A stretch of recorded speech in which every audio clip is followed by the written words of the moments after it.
All right, everybody. Good morning. It's April 19th, the morning of, as we film this or tape this or video this or whatever the appropriate word is. And I am here with Keisha Sean Waites, who is a candidate for insurance commissioner. Keisha, good morning. How are you this morning? Good morning, and thank you for this opportunity. Oh, no problem. Glad to be able to talk to you. May I let the audience know that I'm going to be having breakfast? I'm visiting a number of Oh yeah. churches on this Sunday, so I'm going to be kind of having breakfast and having my coffee as we're working. Okay, that's no All right. problem. Okay. Uh, uh, I know you're a busy woman because you're running for state office, and there's no Mhm. way not to be busy when you're doing that. So, okay, so I usually love what I breakfast on do. the weekends. Yeah.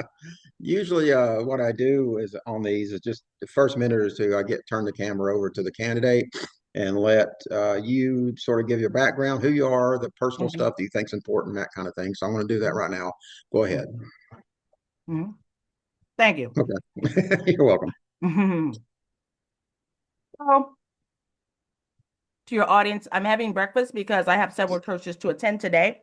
But I All wanted right. to make time for this particular interview and speak to your audience because traveling statewide can be very grueling and time consuming and expensive. So to have this Oh yeah. opportunity, and frankly, I'm going to also post this on my website if it's okay with you. Yeah, that's I fine. come to you as a three-term state legislator. I had the privilege of serving in the Georgia General Assembly for 3 terms. The committees that I served on were public safety, transportation, and juvenile justice. So we tackled a number of issues that directly impact you and I. I also Hmm. come to you today as a homeowner, an automobile driver, a small business owner. So, like each one of you, I have been directly impacted by the rising cost of insurance. There are about 1.2 million Georgians currently that do not have insurance.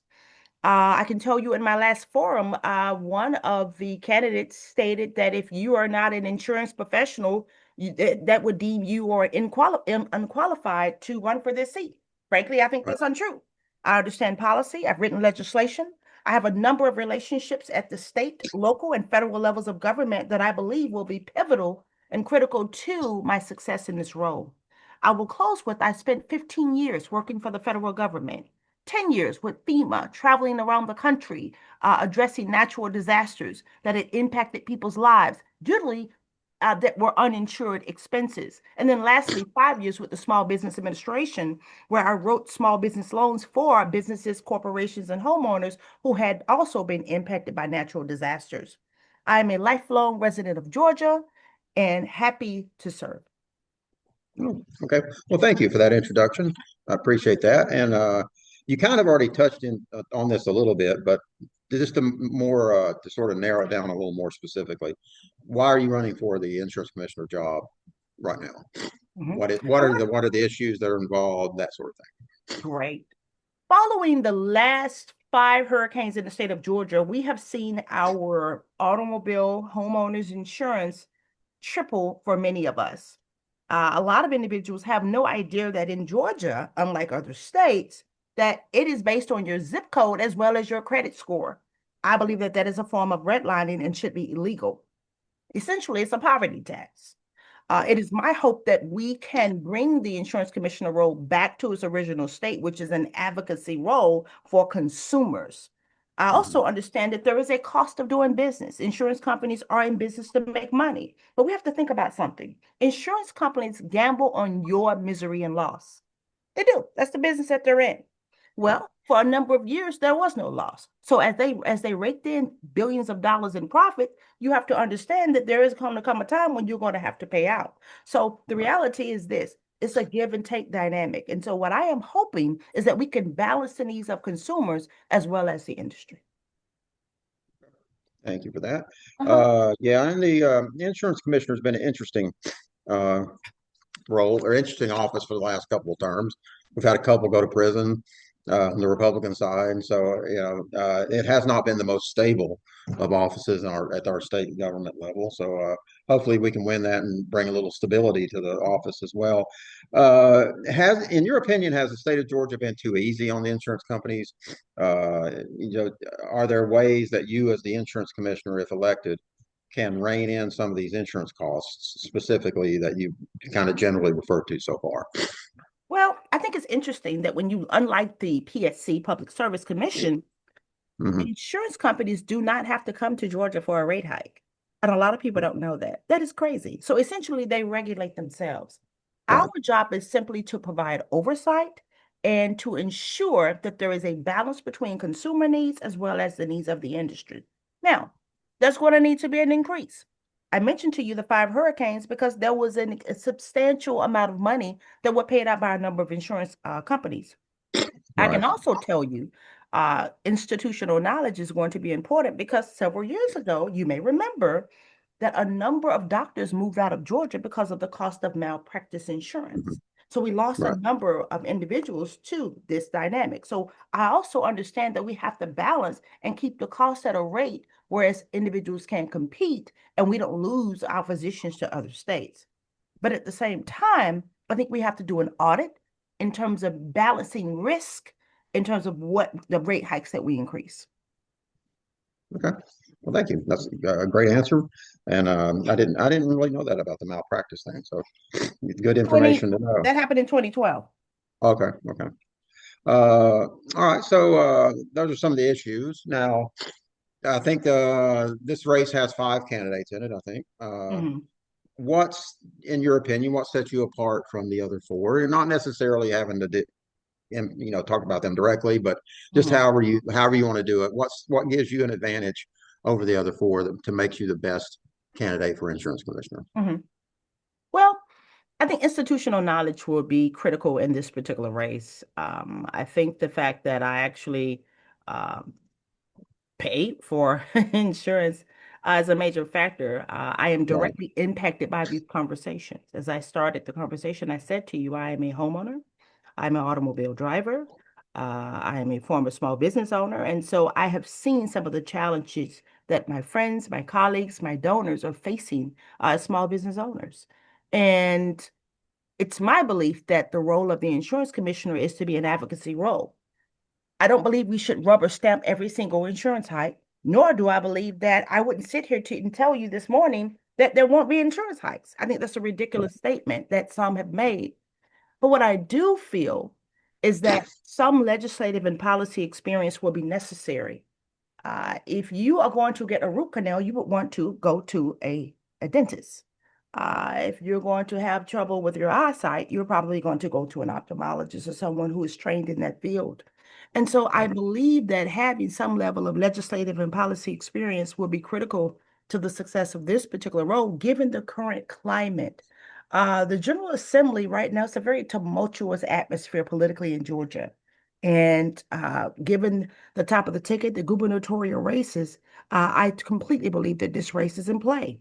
You have to have someone that is viable, someone that actually has ground game and knows how to win. I've demonstrated politically that I can get into a runoff statewide. I've done this at a time when there was nothing else on the ballot. So for those reasons, I would submit to you. And then the last piece is this. I have never taken a vote that was never in the best interest of consumers, homeowners, seniors, and vulnerable populations. And I will continue that same service. Thank you. And your answer kind of leads into the next area I was going into, and that's political strategy, and Uh-huh. just talking about the politics of this race. Now, let's say that you win the nomination and you are our insurance commissioner candidate, Hmm. and you're going to be Hmm. part of the statewide combined campaign. Hmm. Given your political experience and given I guess you could say it's fair to say that our party has not always done the best we could do in combined campaigns, I think. Was What a do you kind think? way to say it. I was trying to be nice about it. What do you think that if you're one of the candidates in this, what do you bring that you can help make this combined campaign more successful than we've had in the past? Great. Well, we've already segued into that piece. Ground game and strategy. Uh, Right. There were five individuals in the last race I ran statewide, and I garnered 46% of the vote, nearly avoiding a runoff.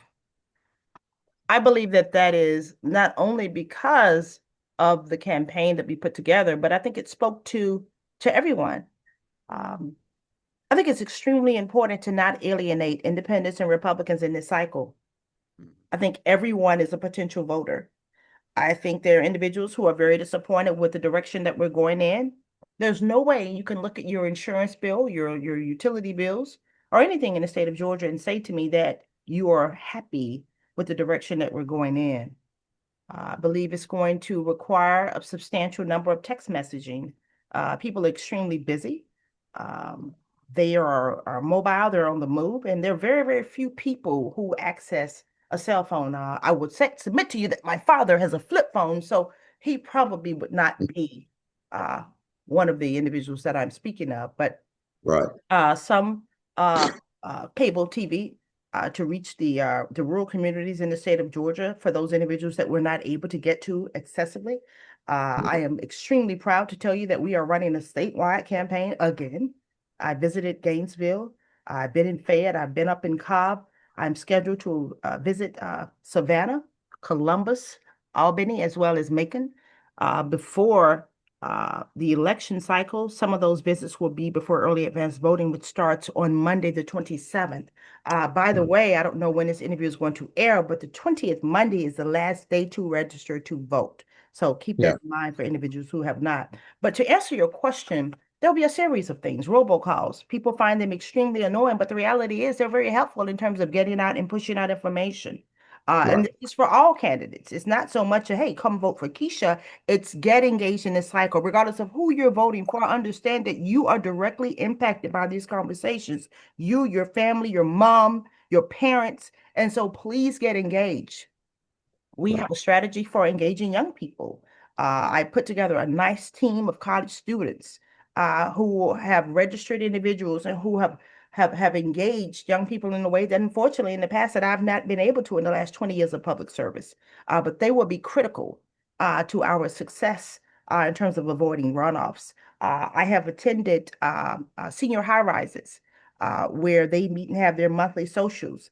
They have been engaged in this race as well because they understand the significance of insurance. I also indicated to you 1.2 million Georgians have no insurance, and that number is going to continue to go down as the Obama credits start to expire at the federal level. You will find Right. more individuals and homeowners who are impacted by this conversation. Okay. Well, thank you. It's a very detailed answer. I appreciate that. I'm And, sorry, I and didn't it's mean to ramble. I'm trying no, to no, get no, no, no, everything in no, there. that was good because you Uh-huh. mentioned different ways that candidates have to use these days to This is the reach first out. interview where I've had breakfast. Let me tell you something. I promise you, after this interview, you will find people who will eat breakfast and drink coffee in the middle of an interview. Oh What? yeah, yeah, yeah, yeah. Watch and see. People want to see you're a real person. They want to know you eat sausage. I'm surprised one of my pets hasn't made an appearance yet. They tend to pop up sometimes while I'm doing this too. So I yeah, I have think two girls. I have two that's chow-chows. become part of it. Yeah. Hmm. So yeah, having the background, you see the kids come into the background sometimes, that kind of Oh my stuff. God. I have two Yeah. chow-chows. They're on a play date, so I'm very, very lucky today. Oh, that's all right. Let's see.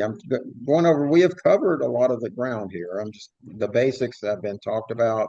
Well, can I What's some other things that you may want to that we haven't talked sure. about yet? So I want to go back. You talked about focus in one of your questions. What's the focus? Right. Blue states, and when I say blue, I'm talking about California, New York, Maryland, those other states. Hmm. They do not use your zip code nor your credit score to determine your insurance rates. Right. And frankly, morally, that is wrong when you think about it.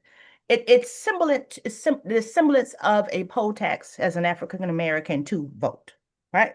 Hmm. And, even though there's a civil rights component to this, I won't go there. I will submit to you that rural communities are going to be impacted the worst with this, specifically those communities that were hit during those five hurricanes. And that Right. would have been Albany, Columbus, Valdosta, anybody near that coastal area. I mean, their insurance rates tripled. Yeah. If you live in Metro Atlanta, as I do, I live in the city of Atlanta. My mother is about 40 minutes away in Conyers. Her insurance is half of what I pay, automobile as well as homeowners insurance. My mother has been in three automobile accidents.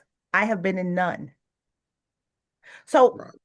those are some of the things that I want to bring to the table.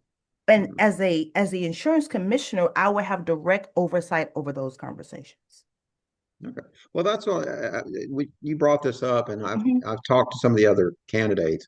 There seems to be a little bit of a disagreement about what insurance commissioners can and can't do. The authority. What is your take on that? I mean, what Well, can you do with the insurance commissioner about that? well, we do have oversight in terms of an audit. We do have the ability, for example, if you want to, let's just say your insurance denied you on a total loss for fire. Maybe there was an arson conversation. We do have oversight over the insurance company to go back and make them review that, to open up an investigation, to conduct audits in terms of what communities were denied, what zip codes were denied, how many families were denied within a cycle. And we can go back and look at historical data. So those are some of the things in the power of the pen and why I submit to you that legislative and policy experience will be necessary to be successful in this particular role. I've already talked Okay. to you about tort reform. You may remember Right. several years ago, everybody was suing everybody in the state of Georgia. So we got together, we passed a law and said that, well, there's going to have to be a criteria before you sue. Well, guess what happened? Tort reform wasn't necessarily a great thing because good lawsuits that were not frivolous, that were lawsuits that had merit, actually got tossed into that conversation. So Right. here's what we're saying: we have to look at each situation on an individual basis, and that is what we will be doing as it relates to this particular role. Okay. Well, thank you for clarifying that. Yes. That has been a question that has been a little curious to me on the insurance Hmm. commissioner role. Hmm. So like I said, we covered most of the things that we were going to talk about today. And at the end of, as we wrap up an interview, I always like to turn the camera back over to the candidate, and so you Hmm. can give your 1 to 2 minute stump speech about why we should vote for Keisha Waites to be our Great. next insurance commissioner. So I'm going to let you do that to close us out. Wonderful. I have had the wonderful, amazing privilege to serve in the Georgia General Assembly. I believe that that is fertile training ground where you review, vet thousands of pieces of legislation in one legislative cycle. I served 3 terms in the Georgia House. The committees that I served on were public safety, transportation, and juvenile justice, which had direct oversight of many of the issues that we will be tackling as the insurance commissioner. I am proud to have served on the Atlanta City Council, one of the largest cities in the state of Georgia, the largest county in the state of Georgia, with nearly 1 million residents. I submit to you, whether you live in LJ, Blue Ridge, or Savannah, that you should still have that same access as those of us in Metro Atlanta. I don't come to you as someone stating that my goal is to ensure that Atlantans get the services that they need. My goal is to ensure that every Georgian has equity and has access to service. I think when you look at my track record, my policy record, my legislative record, I think it speaks to that. And I believe that with the 15 years of federal service, it speaks to my heart and my desire to continue to serve the people of Georgia. And early voting starts May 27th. It wraps up May 15th. It is my hope to avoid a runoff. Unfortunately, there are a number of people in the race. I will congratulate all of the candidates that made the decision to get in this race to serve. And for everyone running statewide, whether you're at the top of the ticket or the bottom of the ticket, these are tumultuous times. It is my hope that individuals will get engaged, families, young people. If you are 17 and a half years of age, please register to vote. Please get engaged. Your silence will not protect you. This is something you do not want to sit out. Gas is about $5. TSA workers are just coming back online, many of them getting their first and second paychecks. So people are hurting right now, and they need to have someone that is sensitive to that and that understands the challenges that they're facing. So my name is Keisha Sean Waites. I will direct you to my website, which I hope you will post somewhere or scroll through on the interview at Yeah. the bottom of the page somewhere. It is Keisha Waites, KeishaWaites .org. It is my hope you will post that. There's a phone number there, and I give out my cell phone number. I've done this for 20 years, 404 538 3479. I believe that accessibility will be important. I don't believe that we have folks who live in ivory towers who serve us that we cannot communicate and connect with. So I am that candidate. And for that reason, I believe that at this time, at this moment, I'm the best to serve in this role. So I thank you, Tom, for the conversation this morning. I thank you for allowing me to have breakfast with you in all of the state of Georgia. And I look forward to visiting you and your community soon. Thank you, Keisha, and thank you for your time as well. Thank you for your service to the state in the past and running again here in the present day. Again, all candidates who do this, I don't know if everybody understands what a sacrifice it can be. It consumes your life to try and run for any kind of office, much less a statewide office in a state as big as Georgia. So thank you for sharing breakfast with us this morning and sharing your thoughts. And best of luck to you on the campaign trail. Thank you so much, Tom. Tell me when you stop the recording. Okay.